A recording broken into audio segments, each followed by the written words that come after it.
तो स्वागत है आपके अपने चैनल सिविल साइड विजिट में। आज का वीडियो काफ़ी ज़्यादा इंपॉर्टेंट है। ब्रिक को देख के आइडिया लग गया है कि हाउस कंस्ट्रक्शन पे ही वीडियो है, ब्रिक के ऊपर वीडियो है। क्योंकि अगर हम बात करें क्वांटिटी एस्टिमेशन बहुत इंपॉर्टेंट चीज़ है।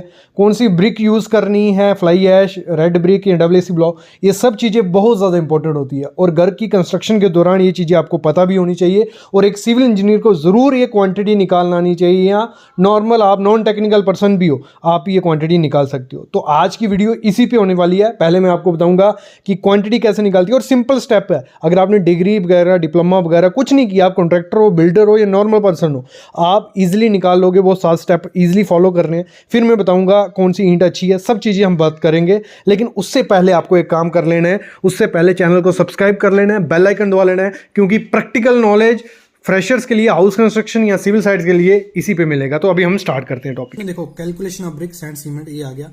इसमें आपको एक चीज ध्यान देनी है, आपके एरिया में जितनी भी साइज की ब्रिक आती है, देखो हमने स्टैंडर्ड साइज लिया है 190 mm by 90 mm by 90 mm की।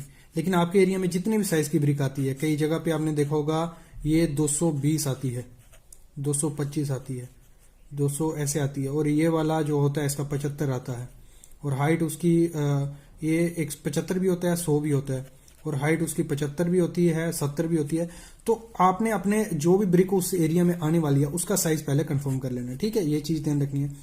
फिर हमने लिया है इसमें थिकनेस ऑफ मोटार। हमने पकड़ा है कि 10 mm हम मोटा प्लास्टर करने वाले हैं। जो हमारा प्लास्टर की थिकनेस होगी वो 10 mm होगी। ये आपको डिसाइड कर लेनी है, आपको 12 mm करनी है या आपकी 15 भी पहुंच सकती है। अंडुलेशन है दीवार में तो 20 भी पहुंच सकती है। तो उस हिसाब से आपको काउंट कर लेना है।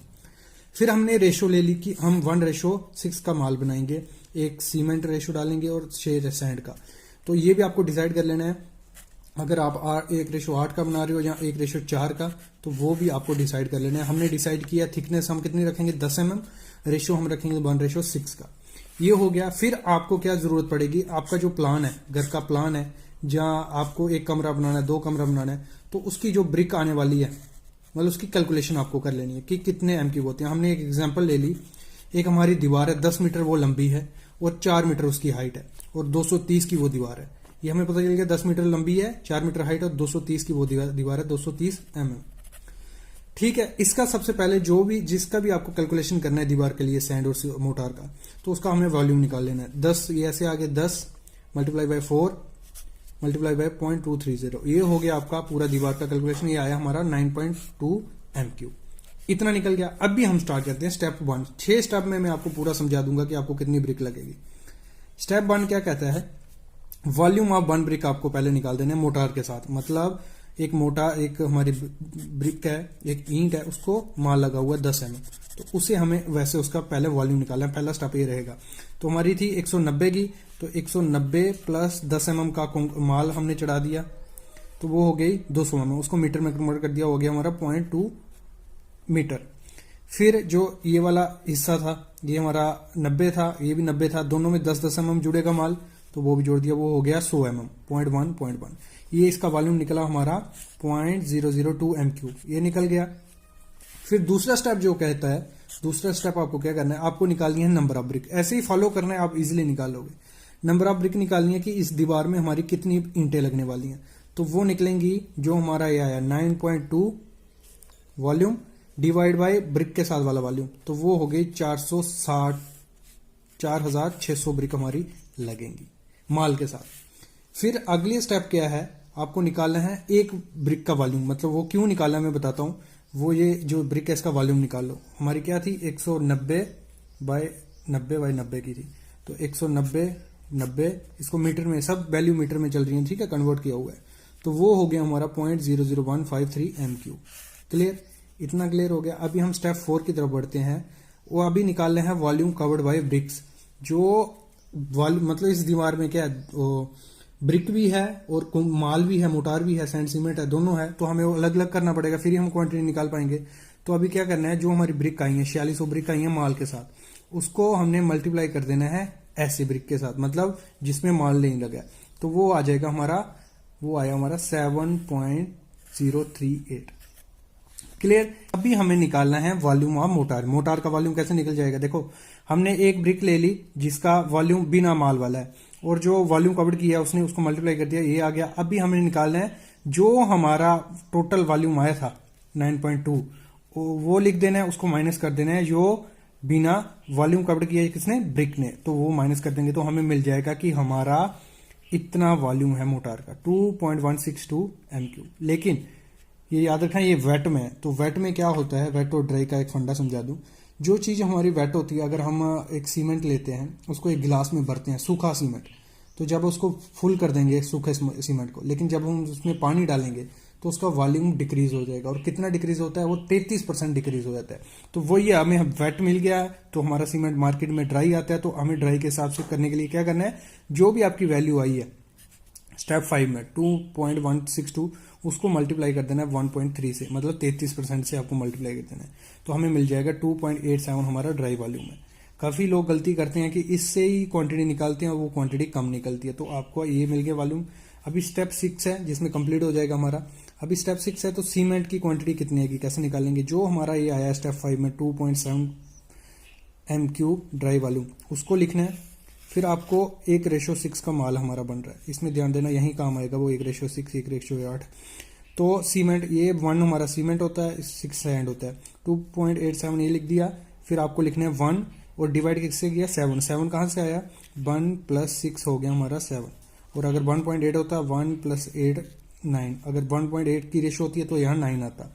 तो हमने लिख दिया 1/7 और ये हमें उसके डेंसिटी, जो क्या होती है सीमेंट की डेंसिटी, तो हमारा ये 1400 kg/MQ उसकी डेंसिटी होती है सीमेंट की, तो उससे मल्टीप्लाई करती है, तो वो आ गया हमारा 590.4 आ गया। लेकिन हमारा सीमेंट का बैग किस में आता है, 50 kg के बैग में, तो हम 50 से डिवाइड कर देंगे, तो 590.4 डिवाइड बाय 50, तो हमारा हो गया 11.8 बैग हमें उस दीवार को ब्रिक वर्क करने में लगेंगे। कितने, अप्रॉक्स 12 बैग सीमेंट हमें उसके लिए लगेंगे।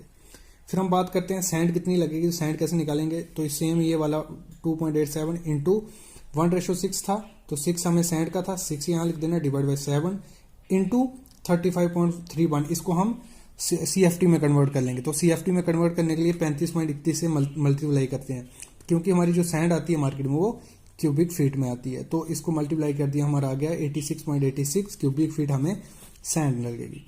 मतलब ये सिंपल प्रोसेस था, ये 6 स्टेप है, आपको दूर से दिखा देता हूँ।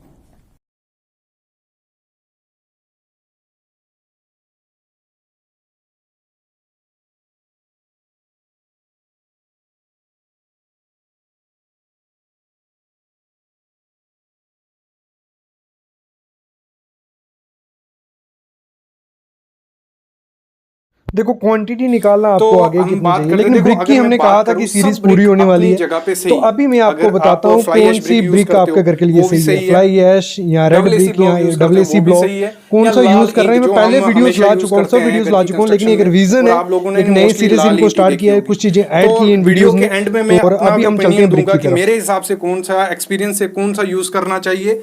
और पहले चीज ये है कि आपको क्या क्या चीजें देखनी है। देखो कोई भी ब्रिक हम यूज करें, हम पहले फ्लाई ऐश ब्रिक की बात करते हैं, तो फ्लाई ऐश ब्रिक जो होती है मोस्टली अभी काफी जगह यूज करने लग पड़े हैं लोग। लेकिन जब भी फ्लाई ऐश ब्रिक आप यूज करो, उसमें क्या चीजें ध्यान देनी होती है। देखो अगर हम फ्लाई ऐश ब्रिक यूज करते हैं तो हमारा खर्चा काफी ज्यादा डिक्रीज हो जाता है। मतलब कंस्ट्रक्शन कॉस्ट अगर हम पकड़ के चलें 30 से 35% खर्चा हमारा कम होता है, किसमें, अगर हम फ्लाई ऐश ब्रिक यूज करते हैं। और प्लास्टरिंग में भी हमारा प्लास्टर कितना कम हो जाता है, 40 से 50% कम प्लास्टर हमारा लगता है दीवारों पे। और उसमें अगर फ्लाई ऐश ब्रिक आप लेने भी जाओगे, उसमें कोई वेस्टेज नहीं होती है। अगर ब्रिक उतारोगे, 100 ब्रिक उतारोगे, 1-2 ब्रिक उसमें से टूटी होगी या खराब होगी, बाकी सब ब्रिक सही होती हैं। अगर डबल स्टोरी का घर बना रहे हैं, उसमें हम फ्लाई ऐश ब्रिक यूज़ करते हैं, तो हमारे कॉलम के साइज़ भी छोटे होते हैं, बीम के साइज़ भी छोटे हो जाते हैं, क्योंकि जो मतलब उसका वेट होता है फ्लाई ऐश ब्रिक का, वो काफ़ी कम होता है एज़ कम्पेयर टू लाल ईंट।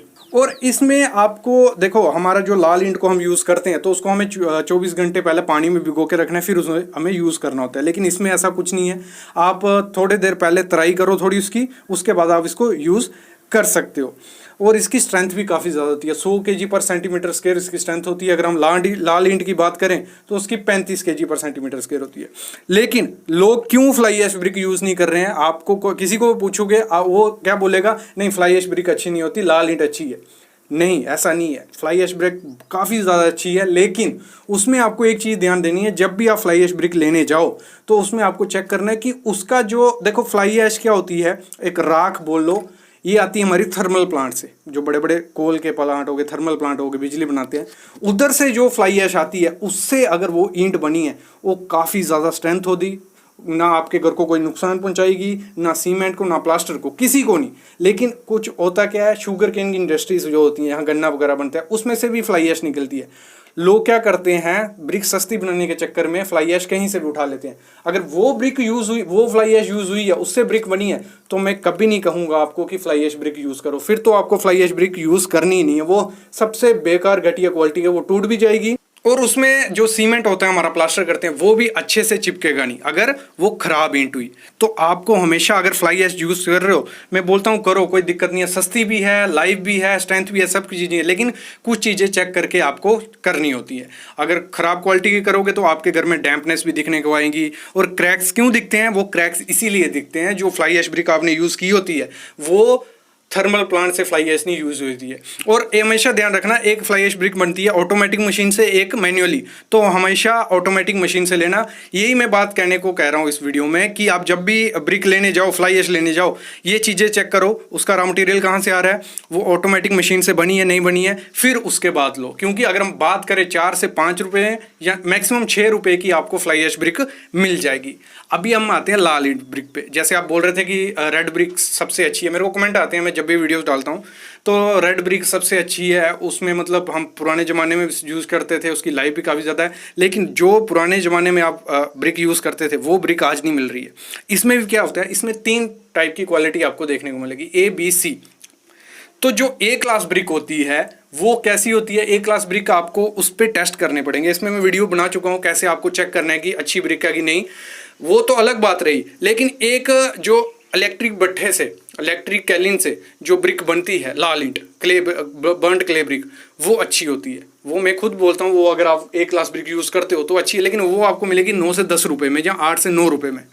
तो इतनी महंगी ब्रिक यूज़ करोगे, अगर उसमें भी फॉल्ट हुआ फिर काफ़ी ज़्यादा दिक्कत आ सकती है। तो आपको, अगर आप यूज़ करते हो सी क्लास ब्रिक, सी क्लास ब्रिक कैसे देखने को, वो देखने में पता चल जाएगी। मतलब अगर 10 ब्रिक लोगे ना, उसमें से 4 से 5 ब्रिक टूटी होंगी, 50% ब्रिक टूटी होती हैं, तो वो कोई फ़ायदा नहीं है, वो आपके घर की कॉस्ट इंक्रीज ही करेगी। मतलब एक तो आप सोच रहे होगे कि फ्लाई ऐश नहीं यूज़ करते हैं, हम लाल ब्रिक यूज़ करते हैं, तो उसमें भी अगर आप सी क्लास यूज़ करते हो तो वो फ्लाई ऐश से भी बेकार क्वालिटी की ब्रिक यूज़ होगी। और ख़र्चा अगर हम बात करें 8 से 9 रुपये में वो आपको ब्रिक पड़ेगी। और फिर हम उसमें बात करें, उसमें आधे पीस टूटे हुए मिलेंगे। फिर बात करें जब हम उसको ब्रिक वर्क करते हैं तो उसमें हमें प्लास्टर 40 से 50% ज़्यादा लगता है, किससे, फ्लाई ऐश ब्रिक को प्लास्टर करने में। तो आपको हमेशा जो भी, मैंने जैसे स्टार्टिंग में कहा वीडियो में, जो भी ब्रिक यूज़ करनी है उसकी क्वालिटी जरूर देखनी है। ये मत चलो कि पहले हम fly ash burned brick use करते थे, लाल ईंट यूज़ करते थे, तो आज भी यूज़ करेंगे तो वैसी हमें क्वालिटी मिलेगी। नहीं, आपको क्वालिटी दोनों की चेक करनी है। आप भले फ्लाई ऐश लो, भले रेड ब्रिक लो, भले AAC ब्लॉक लो। आगे मैं अपना ओपिनियन बताने वाला हूँ हमारे एक्सपीरियंस से क्या होता है। फिर हम बात करते हैं AAC ब्लॉक की। तो AAC ब्लॉक काफ़ी ज़्यादा अच्छे हैं। मतलब मेरे ख्याल में अगर आप 2-3 स्टोरी या 4 स्टोरी का घर बना रहे हो तो फ्लाई ऐश या AAC ब्लॉक यूज़ करो। मैं कभी नहीं कहूँगा बर्न्ड ब्रिक यूज़ करो, क्योंकि उधर ज़रूरत नहीं है, वो लोड बढ़ाएगी।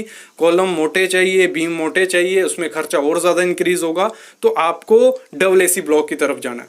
AAC ब्लॉक में एक सबको दिक्कत आती है कि सर इसमें क्रैक आ जाते हैं। तो क्रैक के लिए मैं वीडियो बना चुका हूँ। क्रैक क्यों आते हैं, वो आपकी गलती से आते हैं, ऐसे कभी क्रैक नहीं आते।